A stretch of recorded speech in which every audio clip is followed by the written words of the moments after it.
Assalamualaikum warahmatullahi wabarakatuh. Kembali lagi dengan saya, Muhammad Ramli, mahasiswa Administrasi Perpajakan Program Pendidikan Vokasi Universitas Indonesia. Pada video part 3 kali ini, saya akan menerangkan dari mulai rekonsiliasi fiskal, lalu menginput kredit pajak luar negeri, dan juga mengisi lampiran 17711. Kita langsung saja.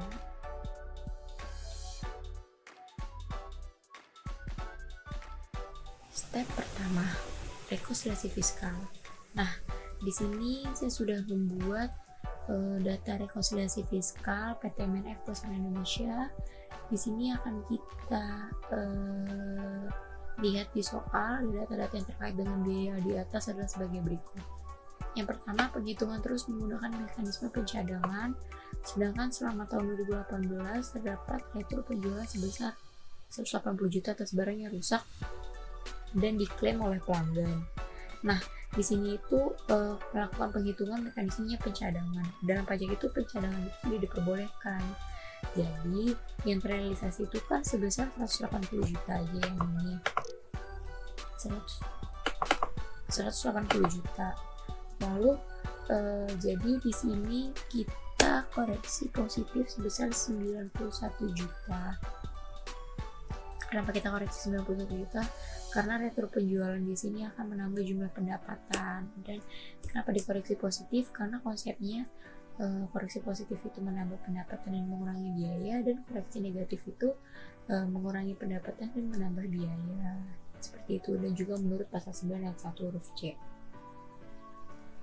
Kemudian di sini yang kedua, untuk diskon penjualan perusahaan menggunakan metode pencadangan juga, namun ini yang terrealisasi pada tahun 2018 adalah 230 juta 904.000.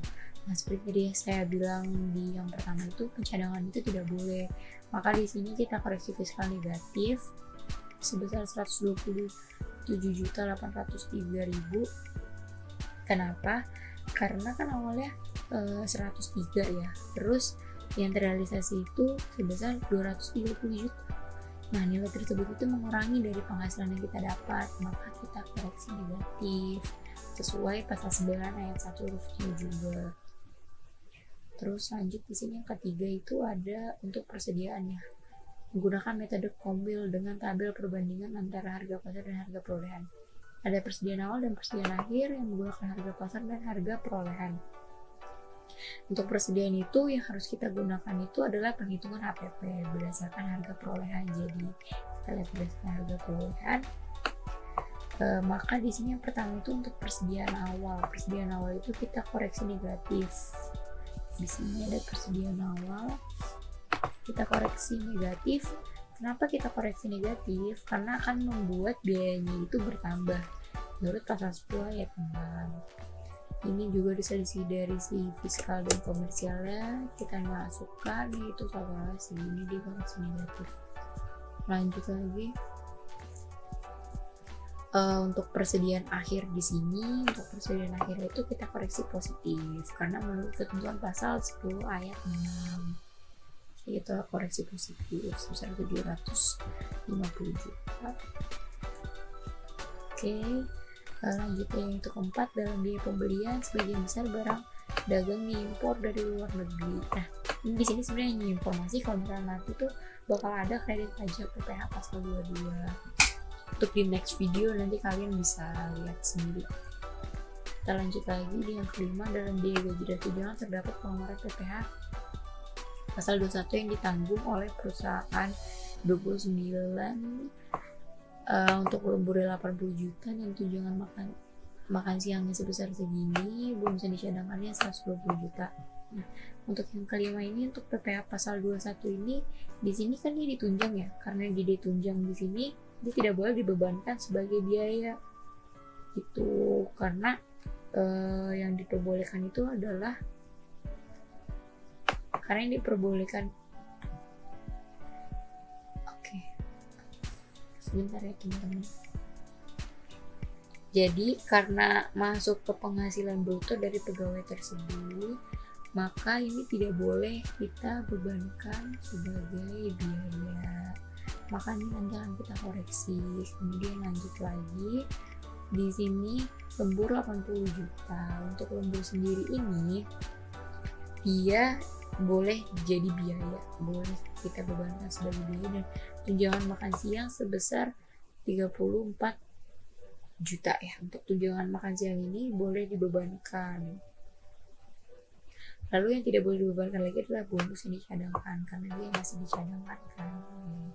Jadi untuk bonus itu tidak boleh dibebankan sebagai biaya menurut pasal 9 ayat 1 huruf C UU PPh. Maka di sini akan kita koreksi yaitu dari PPh 21 dan bonus. Di sini kita koreksi di biaya gaji ya, di sini. Oke, sini kita lanjut lagi.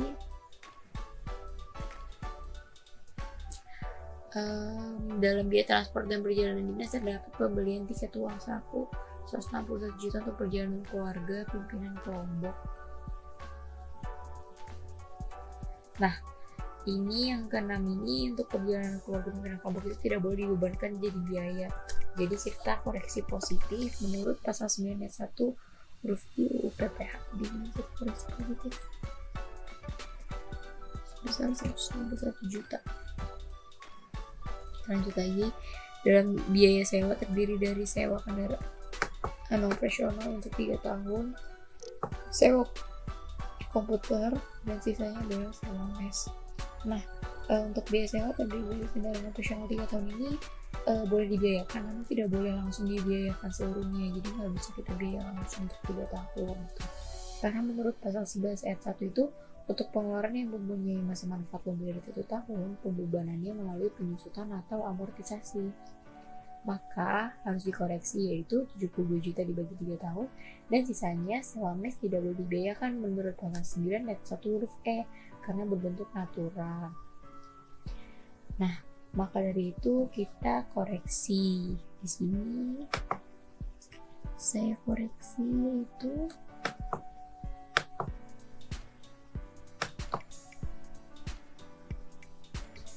kita koreksi di biaya sewa segini. Oke, kita lanjut lagi.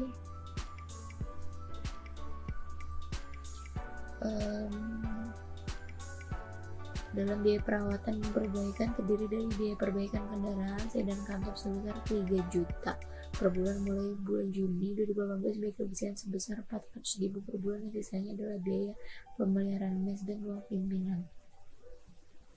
Nah, biaya perawatan dan perbaikan sedan ini boleh dibiayakan hanya sebesar 50%-nya aja menurut Cap 220 PJ 2002. Untuk biaya kebersihan ini boleh dibiayakan dengan asumsi untuk biaya kebersihan kantor, mes itu tidak boleh dibiayakan. Kalau untuk mes sendiri itu menurut pasal 9 ayat 1 huruf F. Jadi di sini akan kita koreksi itu untuk biaya sewa kendaraannya itu 50% dari 72 juta, dan untuk sewa mesnya di sini kita koreksi 142 juta 500. Kita lanjut lagi. Untuk yang ke-9 ini, biaya iklan dan promosi dibuatkan daftar nominatifnya hanya sebesar 290 juta. Nah, ini kita koreksi. Di sini kan biaya nominatifnya 290 juta ya, sedangkan di sini itu untuk biaya iklan dan ini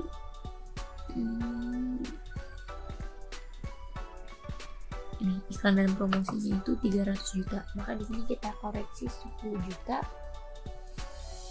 Kenapa? Supaya koreksi 10 juta ini agar fiskal kita itu jadinya 290 juta seperti ini, karena daftar nominatifnya itu hanya yang ada 290 juta aja, itu menurut Pemkab 02 tahun 2010.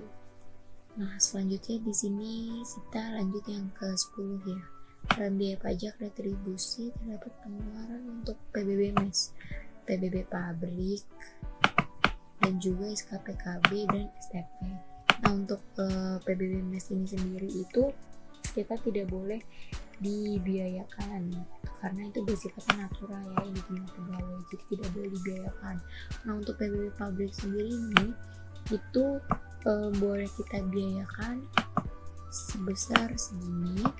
Kalau untuk SKPKB PPH badan ini tidak boleh dibiayakan menurut pasal 91 huruf A, yaitu tentang pajak penghasilan. Lalu selanjutnya STP ini sebesar 1.640.000 itu tidak boleh dibiayakan menurut pasal 9 ayat 1 huruf K tentang transaksi yang berkenaan di bidang perpajakan. Lalu makanya di sini kita bisa lihat di biaya pajak dan retribusi, di sini kita koreksi positif sebesar 20.990.000. Selanjutnya di sini dalam biaya listrik dan telepon terdapat biaya telekomunikasi pasca bayar direksi sebesar 18 miliar. Untuk direksi telepon kantor 25 juta. Di sini 18 juta maksud saya. Nah, sisanya tidak terdapat bukti pembayaran. Nah, ini tidak boleh dibiayakan karena maksud saya tidak boleh dibiayakan seutuhnya, karena untuk direksi ini kita hanya boleh biayakan sebesar 50% menurut KP 220 PJ 2002, yaitu pemberian biaya telekomunikasi seperti voucher yang diberikan kepada pegawai dengan jabatan tertentu. Nah, di sini jabatan tertentunya kan adalah direksi ya, jadi hanya boleh 50% saja. Nah, untuk telepon kantor sebesar 25 juta ini boleh dibiayakan seluruhnya. Lalu di sini sisanya tidak terdapat bukti pembayaran ya.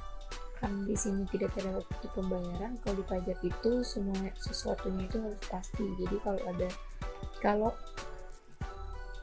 biaya yang tidak ada buktinya, maka tidak boleh dibebankan sebagai biaya gitu.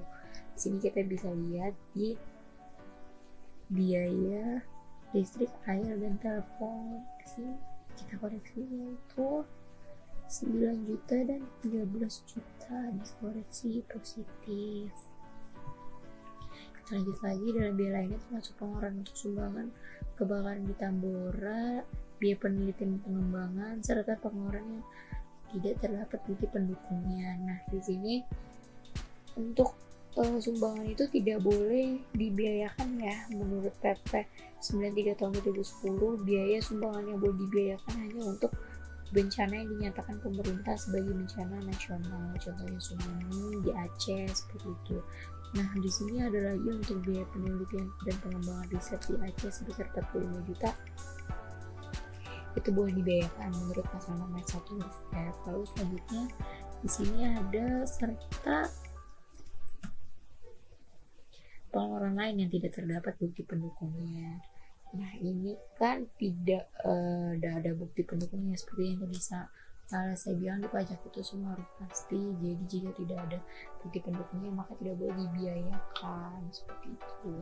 Di sini kita koreksi di biaya lainnya yaitu 20 juta dan 25 juta yang kita koreksi tadi. Lanjut, di sini yang pertama itu ada penghasilan bruto, bunga deposito dan tabungan di Bank Mandiri sebesar 120 juta. Oke. Untuk penghasilan bunga deposito ini nilainya final, maka kita koreksi negatif karena mengurangi penghasilan yang kita punya. Di sini untuk bunga kita koreksi 120 juta ini negatif. Ini ya. Selanjutnya penghasilan dividen sebesar 650 juta. Dengan kurs sekian dipotong di Thailand 20%, penyertaan modal ke XBC International Corp untuk Thailand atas penyertaan 30%. Jumlah valuta asingnya ini saya hasil hitung sendiri, yaitu dari sini dari kursnya kita kalikan dengan nilainya sebesar 45 miliar. Nah, atas penghasilan dividen dari luar negeri itu boleh dibiayakan, maka kita tidak perlu mengkoreksinya. Di sini fiskalnya kenapa sih ini, nanti kalian bisa lihat di selanjutnya. Setelah ini saya akan menginput kredit pajak luar negeri, dan nanti ada jumlah si dari si 649 juta ini di kredit pajak luar negeri yang sudah saya input seperti itu. Lanjut lagi yang ke laba selisih kurs sudah sesuai dengan ketentuan akuntansi. Laba selisih kurs itu boleh dibiayakan menurut pasal 6 ayat 1 huruf E. Nah, di sini juga ada nih, selain itu perusahaan juga memperoleh biaya dari luar usaha berupa biaya bunga pinjaman di mana terdapat informasi bahwa rata-rata pinjaman per bulan selama 2018 sebesar sekian. Rata-rata dana per bulan ditempatkan dalam deposito sebesar 3 miliar. Untuk biaya bunga harus diperhitungkan, tidak boleh dijadikan biaya semua, sesuai SM46 tahun 1995. Nah, jadi untuk koreksi rekonsiliasi fiskalnya udah selesai dari data-data biayanya. Nah, di sini untuk mempermudah saya telah membuat rumus untuk saya masukkan nanti di lampiran 13.11 rumusnya ini dari mana. 5A ini saya total dari yang kira-kira nanti masuk, saya buka ISPT-nya yang masuk di 5A nanti yang mana saja. Di sini saya sudah tandai, lalu di sini saya tinggal sum if selanjutnya sampai dengan 6A seperti itu. Nah, di sini kita udah menemukan laba neto komersial fiskalnya yaitu sebesar 8.423, total koreksi negatifnya 2.865, koreksi positifnya 2.132 juta, dan total komersialnya yaitu 8.060.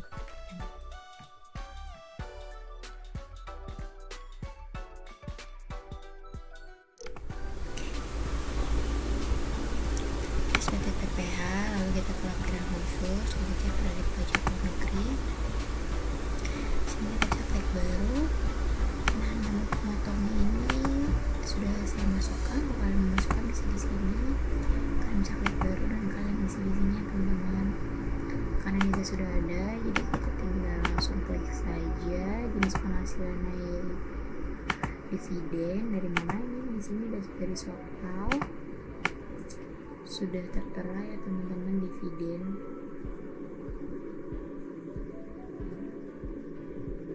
Nah, ini hasil dividen.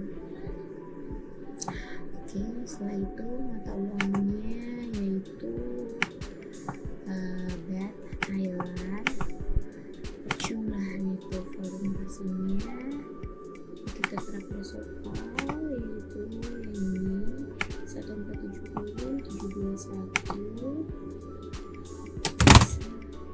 Masukkan saja 1470 tanggal pembayaran itu benar. Untuk kursusnya sendiri di sini sudah ada tanggal pada soal 41,96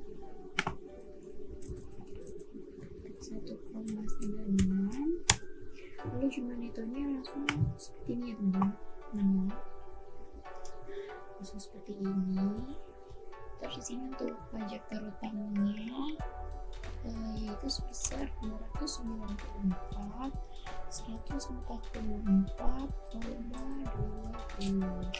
itu dan sendiri itu dari neto dikali 20%. Mari kita catat hasil ini, lalu kita akan masuk ke bagian kredit pajak. Di sini kita akan hitung, kita akan buka dulu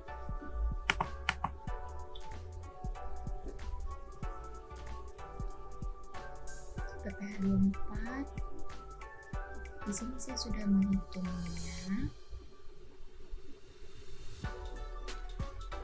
Nah, ini PPh 24. Nah, dari mana? Jadi kita untuk menghitung ini kita harus mencari yang lebih kecil. Apakah si pajak terutama dari Thailand yang lebih kecil atau apakah dari pajak buang itu? Bagaimana sih cara menghitung PPh 24 ini? Kalau jumlah penghasilan dalam negerinya itu dari mana? Dari ini. Total laba komersialnya dikurang dengan dividen Thailand sendiri. Selanjutnya untuk luar negeri sendiri itu yaitu atas dividen Thailand tadi, PKP-nya tinggal kita jumlah dari ini ditambah ini. Untuk pajak terutangnya tinggal kita kali 25%. Maka hasilnya bisa ketemu yaitu dari sini jumlah penghasilan neto dalam negeri dibagi dengan PKP dikali dengan S92 dikali dengan pajak terutangnya seperti teman-teman. Nah, maka ketemu dengan hasilnya 162.500. Maka bisa kita masukkan di sini. Kita bisa lihat 162.500 dengan ini itu lebih kecilnya teman-teman. Makanya kita masukkan adalah yang lebih kecil. 99,12,9,7. Oke, nah di sini ada tulisan pengisian kredit pajak yang diperhitungkan harus lebih kecil dari pajak terutang. Ini kita tidak bisa, sebenarnya seharusnya bisa karena di aplikasi SPT ini dia mintanya seperti ini. Maka di sini kita ganti menjadi 0 saja, tidak apa-apa. Kita bisa langsung klik simpan, kan baru tidak. Oke, ini nanti sudah langsung muncul ya teman-teman. Nah, kita dulu.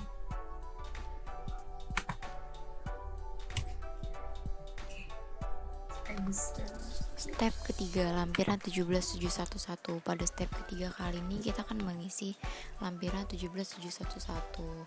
Kita bisa langsung ke klik SPT PPH, lalu ke lampiran dan 17711 untuk penghitungan penghasilan neto fiskal.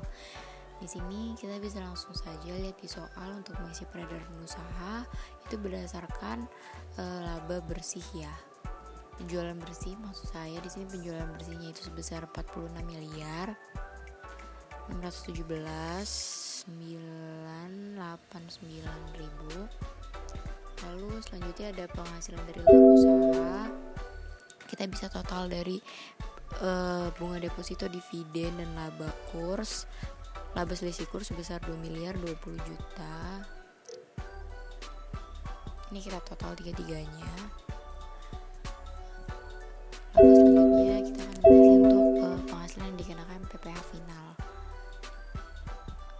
Untuk nomor 4 itu kita bisa lihat di rekonsiliasi fiskal kita pada bagian yang ini bunga deposito dan dividen dari Thailand 120 kita tambah dengan 650. Maka totalnya kita akan tulis di kolom nomor 4 ini penghasilan yang dikenakan PPh final itu sebesar 770 juta.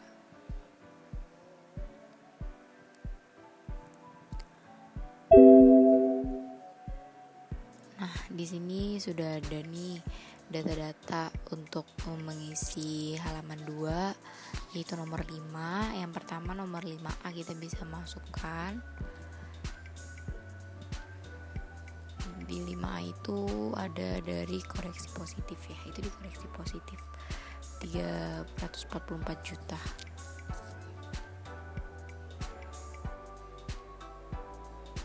Lalu 5B-nya juga sama yaitu 83 juta karena ada koreksi positif dan negatifnya. Yang 5C, 5D tidak ada koreksi. 5E kita bisa isi lagi 25 juta. 5F 29.500.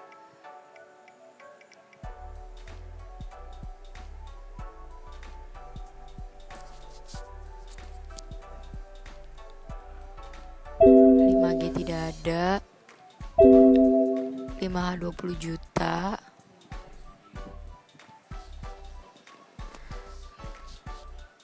Nah, lanjut ke 5K sebesar 48.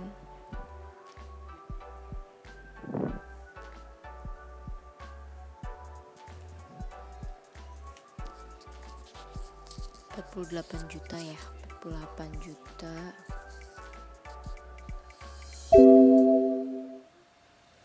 Lalu 5L itu ada koreksi positif dan negatif. Tadi sebesar 54, itu salah 54.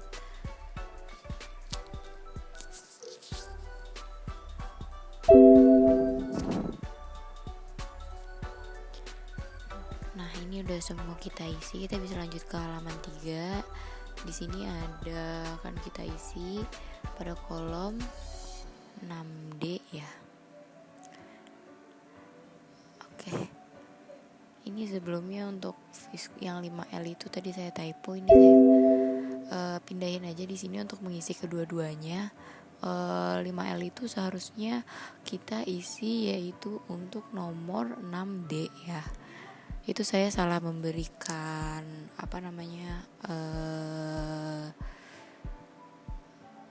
keterangan, harusnya bukan 5L, harusnya itu untuk 6D.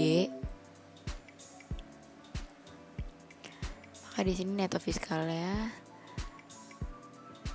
77.793 sudah sama seperti total fiskal yang ada di rekonstruksi fiskal. Bisa dilihat sendiri. Nah, ini udah semua, kita klik simpan aja. Yes, kita simpan. Terima kasih and see you next video.